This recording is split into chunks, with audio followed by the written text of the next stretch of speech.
shadows are going to be painted using extremely diluted colors. Now over here I have a very dilute purpley blue. It's so dilute that you almost can't see anything on the paper. It's just the faintest shadow. Now, if I wanted something even cooler, because the purple actually gives it some warmth since purple has red in it. If I want something extremely cool, I'll go for Payne's Gray.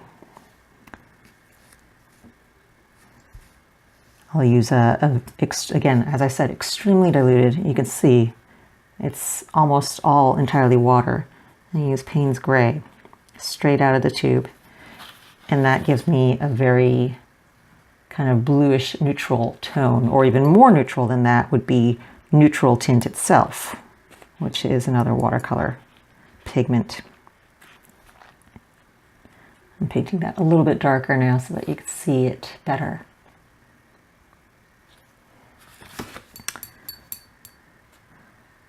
I can also do some cooler greenish tone shadows. I would mix some kinds of blues with green tones. And again, as with the others, I dilute it almost down to nothing. There's very little pigment there. And it's just the ghost of the color to sculpt the forms out of these very, very light washes. And as you do so, you can pull out the shapes and carve the shadows. And also by doing such pale washes, you have much more control over maintaining the actual white paper areas, things that you don't want to paint over. You see all these delicate veins in the flower petal. Those were all left the white of the paper showing through.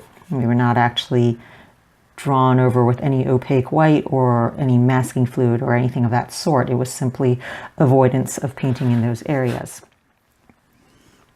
And I'm going to do a dry brush technique with this,